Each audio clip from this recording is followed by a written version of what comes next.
आज खर्चा पानी में बात करेंगे तेजी से कम होती सरकारी बैंक की शाखाओं की। यह भी जानेंगे कि सरकारी बैंकों में कर्मचारियों की तादाद घटने की असली वजह क्या है। इसके अलावा बुलेटिन के आखिरी हिस्से में बात करेंगे क्रेडिट कार्ड की बढ़ती आउटस्टैंडिंग की। समझेंगे कि क्रेडिट कार्ड आउटस्टैंडिंग का बढ़ना क्या बैंकों के लिए खतरे की घंटी है या देश की आर्थिक तरक्की का संकेत है। नमस्कार, मेरा नाम है दिव्यांशी और आप देख रहे हैं खर्चा पानी। Brought to you by 5paisa.com. Investing made easy and rewarding. Download the app now. देश में सरकारी बैंकों की संख्या तेजी से घट रही है। इस बारे में न्यूज एजेंसी IANS ने all India bank employees association के हवाले से खबर छापी है। इस खबर के मुताबिक बीते वित्त वर्ष यानी 2021-22 में सरकारी बैंकों की कुल 2044 शाखाएं बंद हुई हैं। साथ ही सरकारी बैंकों में काम करने वाले कर्मचारियों की संख्या में भी करीब 13,000 की कमी दर्ज की गई है। एसोसिएशन के मुताबिक वित्त वर्ष 2021 के अंत में सरकारी बैंकों की शाखाओं की कुल संख्या 88,265 थी, लेकिन 2022 आते आते सरकारी बैंकों की शाखाओं की संख्या घटकर 86,221 रह गई है। वहीं वित्त वर्ष 2020 में सरकारी बैंकों की शाखाओं की कुल संख्या 90,520 थी। इन आंकड़ों से साफ नजर आ रहा है कि देश में सरकारी बैंकों की शाखाओं में तेजी से कमी आ रही है। इसी तरह अगर सरकारी बैंकों में काम करने वाले कर्मचारियों की बात की जाए तो 2021 में सरकारी बैंकों में कर्मचारियों की संख्या 8,07,048 थी, जो 2022 में घटकर 7,94,040 पर आ गई।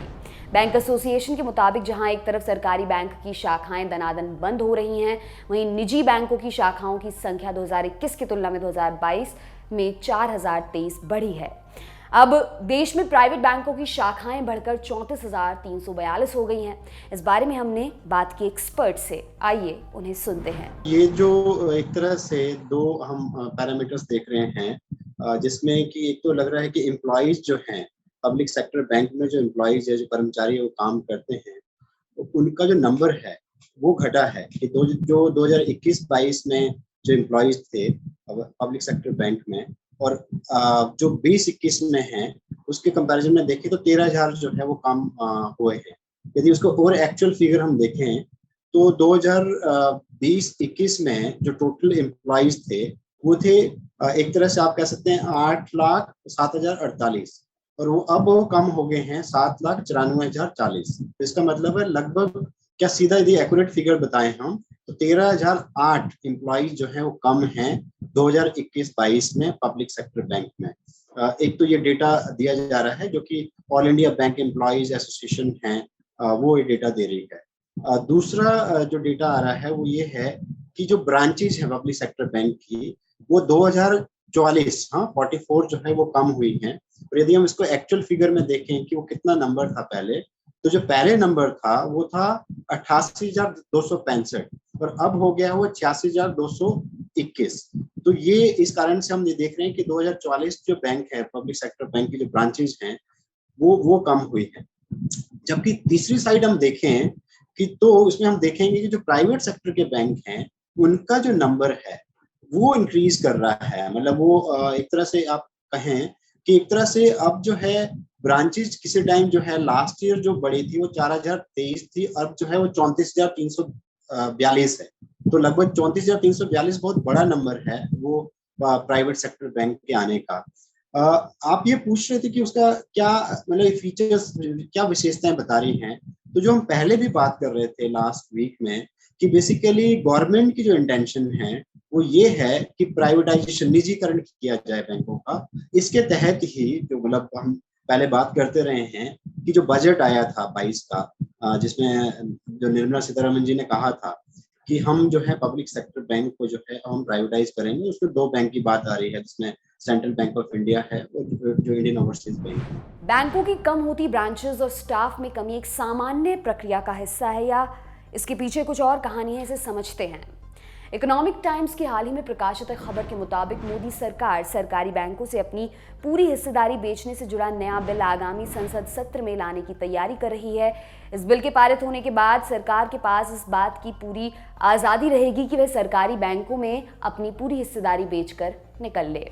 बैंकिंग कंपनी एक्ट 1970 में अभी जो कानून कायदे हैं उसके मुताबिक सरकार को सरकारी बैंकों में अपनी कम से कम 51% हिस्सेदारी रखनी जरूरी है।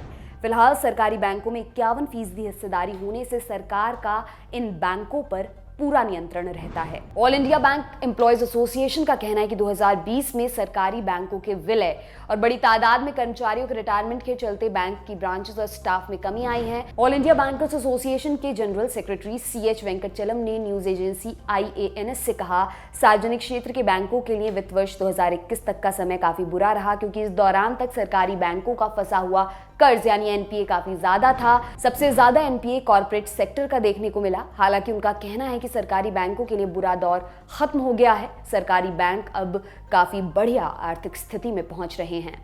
रिपोर्ट के अनुसार 21 सरकारी बैंकों ने वित्त वर्ष 2021 में डिपॉजिट और एडवांस मिलाकर 181.40 लाख करोड़ रुपए का कुल कारोबार किया।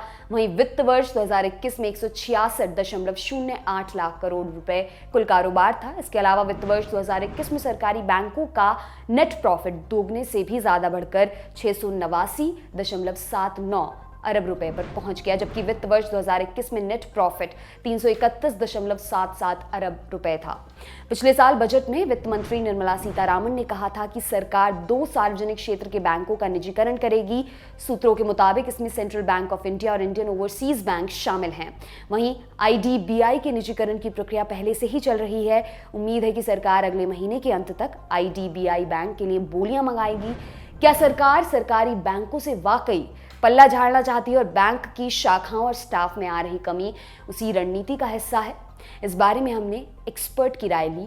आइए उन्हें सुनते हैं। निजीकरण की जो मंशा है वो क्लियरली नंबर से रिफ्लेक्ट हो रही है, जिसमें हम देख रहे हैं कि जो पब्लिक सेक्टर बैंक की जो ब्रांचेज है उसका नंबर जो है वो घटता हुआ दिख रहा है। जो वहाँ कर्मचारी हैं, काम कर रहे हैं, जो ऑफिसर हैं, उनका नंबर घटता हुआ दिख रहा है। और दूसरी तरफ जो है जो निजी क्षेत्र में जो बैंक हैं उसका नंबर या उसके जो एम्प्लॉइज हैं उसका नंबर बढ़ता हुआ दिख रहा है। तो वो कुछ भी सरकार जैसे भी छुपा ले, लेकिन नंबर ये दिखाई दे रहे हैं या दिखा रहे हैं कि ये निजीकरण का दौर है। और यदि हम तो अर्थशास्त्री समझते हैं क्योंकि हम नंबर से ही पढ़ाते हैं, इकोनॉमिक्स जो है वो नंबर से ही लिंक होता है ग्राफ से, तो हम उससे पहले ही कह रहे थे कि जब मर्जर किया गया था और इसमें NPAs थे पब्लिक सेक्टर बैंक में, तो उसका पर्पस यही था कि जो पब्लिक सेक्टर बैंक है उनका नंबर जो है वो कम किया जाए और एम्प्लॉइज भी कम किया जाए, वो है। और दूसरा साथ में कंट्रैक्चुअलाइजेशन जो है वो किया जाए। और ये कंट्रैक्चुअलाइजेशन और प्राइवेटाइजेशन मतलब एक तरह से कहें कि कॉन्ट्रैक्ट पे नौकरी देंगे लोगों को और साथ में जो है वो प्राइवेट बैंक ज्यादा रखेंगे, प्राइवेट सेक्टर वाले जो अंडरटेकिंग ज्यादा रखेंगे। उसकी तरफ एक छोटी सी मैं बात करना चाह रहा हूँ कि एक इकोनॉमिक्स वर्क कर रही है। तो उस जो इकोनॉमिक्स गलत है, मतलब मैं अर्थशास्त्री के रूप में कह सकता हूँ, मैं अर्थशास्त्री को एक तरह से क्रिटिसाइज भी कर सकता हूँ यहाँ पे, क्योंकि 2 तरह के अर्थशास्त्री हैं। एक मानते हैं कि देखिए जो बराबरी है किसी भी देश में, खासकर हिंदुस्तान जैसे देश में जो गरीबी है, इतनी ज्यादा बेरोजगारी है, इतना सारी गैर बराबरी है, तो उसमें यदि आप निजी उद्यमों को ज्यादा बढ़ावा देते हैं और जो सार्वजनिक उद्यम है जैसे बैंक है उसको कम बढ़ावा देंगे, तो जो गैर बराबरी है, जो गरीबी है और बढ़ेगी। और जो पैरामीटर जो निजी उद्यम का है वो पैरामीटर आप पब्लिक सेक्टर पे नहीं यूज कर सकते। एग्जाम्पल ये कहना कि जैसे एक डेटा में देख सकता हूँ, जो डेटा रिफ्लेक्ट भी कर रहा है कि जी प्राइवेट सेक्टर बैंक का जो प्रॉफिट लास्ट ईयर बहुत ज्यादा हुआ है और पब्लिक सेक्टर बैंक का वो कम हुआ है। लेकिन उसी में ही जो बैंकिंग एसोसिएशन कह रही है कि आप एक तरह से ये भी करिए कि जो हम रूरल एरियाज में जो है वो हम सर्विस दे रहे हैं, हम गरीब लोगों को जो सर्विस दे रहे हैं, जो हम गरीब इलाकों में जो सर्विस दे रहे हैं, फार्मर्स को जो सर्विस दे रहे हैं, वो प्राइवेट सेक्टर नहीं देगा। तो उसका जो कंट्रीब्यूशन है वो ज्यादा है। और उसमें हम पहले ही बात करते रहे हैं, तो आप सामूहिक विकास यदि करना है, जिसको बोलते हैं ना सबका साथ, सबका विकास और सबका विश्वास वाले यदि जो प्राइम मिनिस्टर हमारी बात करते रहते हैं, सच में ही यदि उसको इम्प्लीमेंट करना चाहते हैं तो आपको पब्लिक सेक्टर की अंडरटेकिंग और बैंक को है वो बचाना होगा। बड़ी खबर के बाद एक और जरूरी खबर पर बात करते हैं। मई महीने में क्रेडिट कार्ड के आउटस्टैंडिंग बिल में भारी बढ़ोतरी देखने को मिली है। द इंडियन एक्सप्रेस में छपी एक खबर के मुताबिक इस साल मई में क्रेडिट कार्ड का आउटस्टैंडिंग बिल 30% उछलकर 1,54,000 करोड़ से भी ज्यादा हो गया है। पिछले साल यह राशि 1,18,000 करोड़ के आसपास थी। रिजर्व बैंक के आंकड़ों के मुताबिक लोग क्रेडिट कार्ड से हर महीने 1 लाख करोड़ रुपए से भी ज्यादा खर्च कर रहे हैं। अगर मई महीने में क्रेडिट कार्ड से हुए खर्च को देखें तो यह 1.13 लाख करोड़ रुपए पर पहुंच गया था। ताज़ा खर्च के आंकड़े देखें तो पता चलता है कि पिछले साल के मुकाबले इस साल हर महीने होने वाला खर्च लगभग दोगुना हो गया है। अप्रैल 2021 में मंथली खर्च 59,000 करोड़ रुपए था। क्रेडिट कार्ड के खर्च में बढ़ोतरी इस बात का संकेत है कि 2022 में उपभोक्ता खर्च में भारी वृद्धि हुई है, जो कि आर्थिक सुधार का संकेत है। लेकिन बढ़ते हुए उपभोक्ता खर्च के कारण खुदरा महंगाई में जरूर इजाफा देखने को मिला है। इस बारे में हमने एक्सपर्ट की राय ली, आइए उन्हें सुनते हैं। एक तरह से तो रिफ्लेक्ट हो रहा है कि इकोनॉमिक रिकवरी में ये बात हो रही है कि जिस तरह से पहले कोविड के दौरान मार्केट बंद थी, इकोनॉमी जिस तरह डिस्टर्ब हो रखी थी, तो लोग जो है वो स्पेंडिंग बढ़ा रहे हैं। उस टाइम स्पेंडिंग इतनी कर नहीं रहे थे। वो जो आप ठीक बोल रहे हैं कि इस टाइम हम देखें जो आरबीआई का डेटा आया है, जो रिपोर्ट किया गया है अखबारों में, तो वो मई में जो है आउटस्टैंडिंग जो अमाउंट है इस टाइम जो क्रेडिट कार्ड पे हिंदुस्तान में, वो 1,54,137 मतलब 1,54,137 करोड़ रुपया जो है वो आउटस्टैंडिंग है, जो कि 30% जो है राइज दिखा रहा है, ग्रोथ दिखा रहा है। मतलब यदि हम कंपेयर कर रहे हैं उसको, मई का डेटा है, यदि उसको हम अप्रैल से कंपेयर कर रहे हैं, तो एक महीने में 30% की ग्रोथ रेट दिख रही है क्रेडिट कार्ड के आउटस्टैंडिंग में। तो यदि उसको और डिटेल, यदि उसको और देखें तो हम और मतलब दर्शकों को समझ भी आएगा कि देखिए, यदि हम मई में देखें तो 1.13 मतलब एक करोड़ या क्या कहें 1.13 लाख करोड़ रुपए जो है वो स्पेंड कर रहे थे मई में, जबकि अप्रैल में जो है वो 1.05 लाख करोड़ रुपया स्पेंड किया था लोगों ने क्रेडिट कार्ड पे। और यदि मार्च में पीछे चले जाएं तो वो 1.07 लाख करोड़ रुपीस है। ऑब्वियसली एक तरफ ये बता रहे हैं कि लोग स्पेंड कर रहे हैं, लेकिन दूसरी तरफ जिस साइड आप बात कर रहे हैं कि ये इन्फ्लेशन भी रिफ्लेक्ट करता है, क्योंकि स्पेंडिंग बढ़ रही है। इसका मतलब यदि महंगाई है तो लोगों को कहीं ना कहीं एक तरह से वो उतना पैसा नहीं है उनके पास, इस कारण से उनको क्रेडिट कार्ड से वो स्पेंडिंग हो रही है। तो तीसरी चीज जो इसमें रिफ्लेक्ट हो रही है कि लोगों की आय भी कम हुई है, क्योंकि बेरोजगारी बढ़ी है।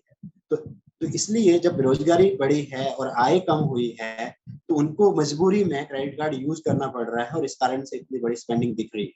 तो रिकवरी थोड़ी बात है, लेकिन दो जो प्रश्न है कि एक तो महंगाई और दूसरी जो बेरोजगारी, ये दोनों इसमें रिफ्लेक्ट हो रही है इस डेटा, जो कि चिंताजनक बात भी है। तो ये था आज का खर्चा पानी। ये बुलेटिन आपके लिए लिखा है हमारे साथी प्रदीप यादव ने। आप इस एपिसोड को लेकर अपनी राय कमेंट बॉक्स में जरूर दें। अगले एपिसोड तक अपना खूब ख्याल रखें। शुक्रिया।